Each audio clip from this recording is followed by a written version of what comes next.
మోకాల నొప్పులకు ఎటువంటి సర్జరీ లేకుండా ఎపియాన్ పెయిన్ క్లినిక్ అందిస్తున్న అత్యాధునిక చికిత్స. నన్ను చూసి ఎవరూ భయపడాల్సిన అవసరం లేదు. ఎవరిని భయపడాలని నేను ఈ పనులు చేయట్లేదు. నేను ఉద్యమకారుణ్ణి కాదు. ఏ ఉద్యమాలు నాకు ఇష్టం లేదు. ఒక్కొక్కరు మారాలి, మన దేశమంతా ఆరోగ్యంగా ఉండాలి, అంతే నాకు కావాల్సింది. నేను వేరే వాళ్ళని ఎదురుసుకొని మీరంతా తప్పు చేస్తున్నారు అని చెప్పేదానికి రాలేదు. మనమంతా అందరూ అపోలో హాస్పిటల్లో ఉన్న వాళ్లకు రోగాలు ఉన్నాయి. ఆ డాక్టర్లు రోగాలతోనే కష్టపడుతున్నారు. 100 మంది ఎండి ఎంఎస్ డాక్టర్లను తీసుకుంటే అందులో 18 మంది బీపీ ట్యాబ్లెట్ తీసుకుంటున్నారు. 28 మంది డయాబెటీస్ రోగంతో బాధపడుతున్నారు. అందులోనూ 16 మందికి క్యాన్సర్ రోగాలు వస్తున్నాయి.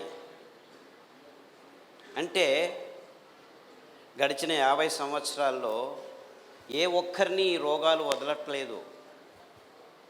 స్వామీజీలకు రోగాలు ఉన్నాయి, చీఫ్ మినిస్టర్లకు రోగాలు ఉన్నాయి, లెక్చరర్లకు రోగాలు ఉన్నాయి, బ్రాహ్మణులకు రోగాలు ఉన్నాయి, ముస్లింలకు రోగాలు ఉన్నాయి, క్రిస్టియన్లకు రోగాలు ఉన్నాయి, జైన్స్కు రోగాలు ఉన్నాయి, సిక్కులకు రోగాలు ఉన్నాయి. ఎవరిని వదిలిపెట్టడం లేదు. చిన్న పిల్లలకు రోగాలు వస్తున్నాయి. కానీ మేడం చెప్పినట్టు బుద్ధుడు అనేవాడు ఒకడు ఉండేవాడు. వాడి దగ్గరికి ఒక ఆవిడ తన చిన్న పిల్లని తీసుకెళ్ళి, చనిపోయింది పాప. బుద్ధుడు చాలా గొప్పవాడు, భగవానుడు, దేవుడు అంతటి వాడు. బాబు నా పాపను బతికించు అని తీసుకెళ్ళిందట. బుద్ధుడు అప్పుడు చెప్పాడు, లేదమ్మా నేను బతికించలేను, నాకేమీ తెలియదు ఇలాంటివన్నీ. లేదు నీవు చాలా గొప్పవాడివి, బతికించాలి అని పట్టుబట్టింది. ఆవిడకి తన పిల్ల మీద వ్యామోహంతో వదలకుండా ఏడుస్తూ అక్కడే కూర్చుండిపోయింది. అప్పుడు బుద్ధుడు ఏం చేయడం తోచకుండా ఇవిడికి ఎలాగైనా జ్ఞానోదయం కావాలి అని, ఏం కావాలి, మీ పాపను బతికించాలంటే ఏదైనా ఇంటికి వెళ్ళి, చావులేని ఇంటికి వెళ్ళి ఆవాలు తీసుకురామ్మా, ఆ ఆవాలతో నేను బతికిస్తాను అన్నాడు. ఆహా అనుకొని ఆవిడ పరిగెత్తుకుంటికి వెళ్ళి అందరి ఇళ్ళకు వెళ్ళడం మొదలుపెట్టింది. ఒక 10 ఇళ్ళకు వెళ్ళి అడిగే లోపలికి తెలిసిపోయింది ఆవిడకి ప్రతి ఇంటిలోనూ చావు ఉంది అని.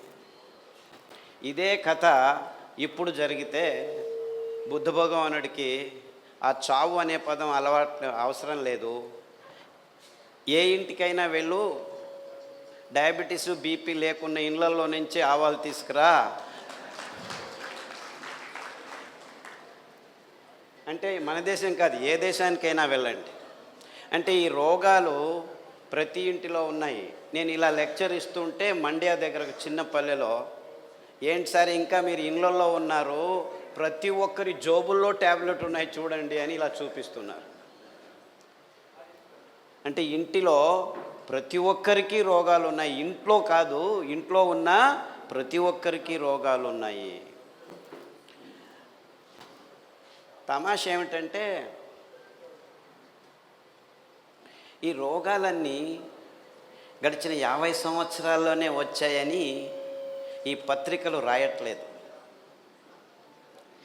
ఈ టీవీలు చెప్పట్లేదు. ఎంతవరకు చెప్పట్లేదంటే డయాబెటీస్ వస్తే బాగ్ కాదు అని చెప్తున్నాయి. ఎంతవరకు చెప్పాయంటే, మీరు ఆఫ్రికాలో ట్రైబల్ విలేజెస్కి వెళ్ళి డయాబెటీస్ బాగు చేస్తాను నేను అని చెప్తే, వీడు పిచ్చోడు వచ్చాడు, వీడు ఇలా మాట్లాడుతున్నాడని చూస్తారు. అంటే అది ప్రపంచవ్యాప్తంగా అందరికీ తెలిసేట్టు చేశారు. డయాబెటీస్ వస్తే బాగు కాదు, it is incurable disease. BP వస్తే బాగు కాదు, ఇన్క్యూరబుల్ డిసీజ్. రొమెటిజం వస్తే బాగు కాదు, ఇన్క్యూరబుల్ డిసీజ్. థైరాయిడ్ వస్తే బాగు కాదు, ఇన్క్యూరబుల్ డిసీజ్. ఇలా ఇది రోగాల లిస్టు, బాగు కావు అనే రోగాల లిస్టు ఆంజనేయుని తోకలాగా పెరుగుతూ పోతుంది. అంటే గడిచిన 50 సంవత్సరాల్లో ఈ డాక్టర్లు, ఈ విజ్ఞానులు, ఈ విశ్వవిద్యానిలయాలు ఏం చేస్తున్నాయని ఒక్క ప్రశ్న అడిగితే ఏం చేస్తున్నాయి? ట్యాబ్లెట్లను రెడీ చేస్తున్నాయి, ఆపరేషన్ టేబుల్స్ను రెడీ చేస్తున్నాయి. మీకు గాల్ బ్లాడర్లో స్టోన్ ఉందా? రండి, గాల్ బ్లాడర్ తీసేస్తాం. మూత్రపిండాల్లో స్టోన్ ఉందా? రండి, షూట్ చేస్తాం. లేజర్ వచ్చింది మా దగ్గర. షూట్ చేసిన తర్వాత ఏమవుతుంది? ఇంకొన్ని రోజుల తర్వాత 7 చోట్ల కిడ్నీ స్టోన్స్ వస్తున్నాయి. నో ప్రాబ్లం, మాకు ప్రిసైజ్ షూటింగ్ తెలుసు, ఎక్కడుందో మేము మిమ్మల్ని టచ్ చేయకుండానే తీస్తాము, మళ్ళా షూట్ చేస్తాము. ఎన్నిసార్లు షూట్ చేస్తారయ్యా? ఎన్నిసార్లు వస్తే అన్నిసార్లు షూట్ చేస్తాం. ఎడమ కన్నులో నొప్పి అయింది, ఆ డాక్టర్ దగ్గరికి వెళ్ళండి. కుడి కన్నులో నొప్పి అయింది, ఈ డాక్టర్ దగ్గరికి వెళ్ళండి. గర్భకోశంలో గడ్డలు ఉన్నాయి, ఆ డాక్టర్ దగ్గరికి వెళ్ళండి. ఓవరీస్లో ఇంకొక డాక్టర్ ఎండోక్రైన్, అక్కడికి వెళ్ళండి. ఇలా డాక్టర్లు, హాస్పిటళ్ళు ప్రతి సంవత్సరం ఏ ఊరికి వెళ్ళినా ఒక వీధిలో 1 కిలోమీటర్ నడిస్తే 1 ఉన్నది 2, 2 ఉన్నది 4, 4 ఉన్నది 6 హాస్పిటల్స్, మెడికల్ షాప్స్ ప్రతి సంవత్సరం పెరుగుతూనే పోతున్నాయి. ఇది మన కర్నూలే కాదు, కడప కాదు, ప్రొద్దుటూరు కాదు, బెంగళూరు కాదు, హైదరాబాద్ కాదు, న్యూయార్క్కి పోండి, మెల్బోర్న్కి పోండి, లండన్కి పోండి, ప్రతి ఊరిలో జరుగుతున్న విషయమే ఇది. ఇంకేమీ తేడా లేదు. అంటే ప్రతి ఊరిలో ఈ డాక్టర్లు, ఈ మందుల షాపులు సంవత్సరం పెరుగుతున్నాయంటే ఈ విశ్లేషణలో అర్థం ఏమిటి? సంవత్సరం ప్రతి ఒక్క ఊరిలో రోగులు పెరుగుతున్నారు అని.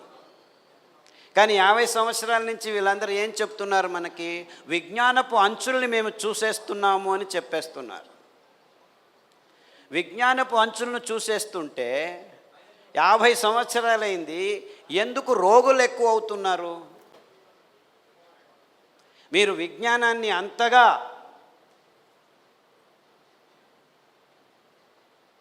సాధించి ఉంటే ఎందుకు ఒక్క రోగం తగ్గట్లేదు? అంతేకాకుండా రోగాలు ఎక్కువయ్యేది కాకుండా రోగం వస్తున్న జనాల వయస్సు పరిమితి తగ్గుతూ వస్తుంది. 3 సంవత్సరాల పిల్లలకి క్యాన్సర్, 2 సంవత్సరాల పిల్లలకి డయాబెటీస్, 5 సంవత్సరాల అమ్మాయి ముట్టవుతోంది. ఇది రోగం కాదు. 14 సంవత్సరాలకు సహజంగా ముట్టవలసిన ఆడపిల్లలు ఇప్పుడు 7-8 సంవత్సరాలకు ముట్టవుతున్నారు యావరేజు. మొన్న నాకు ఫోన్ చేసి, మొన్న 4 సంవత్సరాల పాపకు ముట్టయింది, ముట్టు ఆగటం లేదు, ఏం చేయాలో దిక్కు తెలియటం లేదు, స్టిరాయిడ్ ఇంజెక్షన్ ఇచ్చాము, 3 వారాలకు ఒకటి ఇచ్చాము, ఒక్కొక్క ఇంజెక్షన్ 6,000 రూపాయలు, అయినా ఆగట్లేదు, 3వసారి మళ్ళా వచ్చింది, ఏం చేయాలి అని. ఏమీ చేయొద్దండి, మళ్ళా డాక్టర్ దగ్గరికి వెళ్ళకండి అని చెప్పాను, అంతే. డాక్టర్ దగ్గరికి వెళ్ళకండి, మీ ఊర్లో ఎక్కడైనా రావి చెట్టు ఉంటే ఆ రావి చెట్టు చుట్టూ తిరగండి, ఆ ఆకులు తీసుకొచ్చి రోజు కషాయం తాగండి, సామె బియ్యం పాపకు గంజి చేసి తాగించండి, పొద్దున గంజి చేసి రాత్రి తాగించండి, రాత్రి గంజి చేసి పొద్దున తాగించండి అని చెప్పాను. 3 రోజుల్లో అమ్మాయికి ముట్టు ఆగింది. 1 కాదు, 2 కాదు, 3 కాదు, ఇలా నాకు గడిచిన 10 సంవత్సరాల నుంచి వారానికి ఒకరు ఫోన్ చేస్తూనే ఉంటారు. 100 మందికి ఈ చిన్న సహాయం అంటే సామెల గంజలు తాగండి, రావి చుట్టూ తిరగండి, రావి ఆకు కషాయం తాగండి, దగ్గరలో వేపాకు దొరికితే వేపాకు కషాయం తాగండి. చిన్న పిల్లలకి ఇంత ఘాటుగా ఉంటాయి కషాయం అంటే మీరు కంగారు పడకండి. 1 లీటర్ని 1/4 లీటర్కు కుదించాలి, అందులో ఘాటుగా ఉంటుంది, దాని వాసన చూస్తేనే మాకు కష్టమవుతుంది, ఎలాగో ముక్కు మూసుకొని మింగాలి, అలాంటిదేం కాదు. జస్ట్ 4 ఆకుల్ని నీళ్ళల్లో 4 నిమిషాలు మరిగించి వడపోసుకొని దానికి మంచి తాటి బెల్లం పాకం వేసుకొని రుచిగా చిన్న పిల్లలకు కూడా తాగించవచ్చు, మీరు తాగొచ్చు. ఇలాంటి కషాయాలు ఒక 50 రకాల కషాయాలని మేము గడిచిన 10 సంవత్సరాల్లో మానవునికి వస్తున్న అనేక రోగాలకు అతి సరళంగా ఉపశమనాన్ని కలిగించే విధానాన్ని కనుక్కున్నాం. అది రావి ఆకు కావచ్చు, పారిజాతం ఆకు కావచ్చు, జామ ఆకు కావచ్చు. ఈ దినం వచ్చారు ఒక ఆయన, డాక్టర్ ఆయన, 80 సంవత్సరాలు నిన్నాయి, 80 సంవత్సరాలు. తలనొప్పి, మైగ్రేన్ హెడేక్, గడిచిన 35 సంవత్సరాలుగా ట్యాబ్లెట్ తీసుకుంటున్నాడు. ఈజ్ ఎ ప్రాక్టీసింగ్ డాక్టర్, ఇప్పటికీ ప్రాక్టీస్ చేస్తున్నాడు. ఆ తలనొప్పి వస్తే 2 గంటల తర్వాత వాంతికి అవుతుంది. వాంతికి అయిపోతే ఇంకొక గంట ఆయన ఎవరితో మాట్లాడలేరు. ఆ డాక్టర్ నాకు చెప్పిందంటే, క్యాన్సర్ వచ్చినా పర్వాలేదు, ఈ తలనొప్పి మాత్రం బాగలేదు. అంటే ప్రజల్లో ఏమిటంటే తమకున్న రోగమే చాలా పెద్దది అనిపిస్తుంది. ఎందుకంటే 30 సంవత్సరాల నుంచి కష్టపడుతున్నాడు.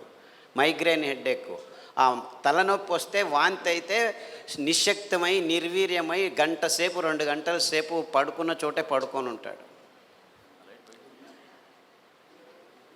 నువ్వులు ఇనుప పెన్నం మీద టపటప అనేంత వరకు సన్న మంటలో వేయించుకొని పొద్దున పడిగడుపున ఒక చెంచా తీసుకొని తినండి, నములుతూ తినండి. నాకు పళ్ళు లేవు బాబు, 80 సంవత్సరాలు అన్నాడు. సరే తినద్దండి, తాటి బెల్లం వేసుకొని లడ్డు చేసుకొని పౌడర్ చేసుకొని నోట్లో పెట్టుకొని చప్పరించండి, 21 రోజులు చేయండి. 3 రోజులు చేసేలోపే ఆయనకు రోజు వచ్చే తలనొప్పి 4 రోజులకు ఒకసారి 4వ రోజు వచ్చింది. అయ్యో మళ్ళా వచ్చిందే అనుకున్నాను. నేను చెప్పాను 21 రోజులు చేయాలని. ఇంకా 3 రోజులు తిన్నాడు, 12 రోజుల వరకు తలనొప్పి రాలేదు, మళ్ళా వచ్చింది. ఇంకా 3 రోజులు తినే లోపల మొత్తం 18 రోజులు అయింది. తర్వాత తలనొప్పి రానే లేదు. 21 రోజులు అయిపోయింది. ఇప్పటికి 8 నెలలు అయింది, ఒక్కసారి కూడా ఆయనకు తలనొప్పి రాలేదు.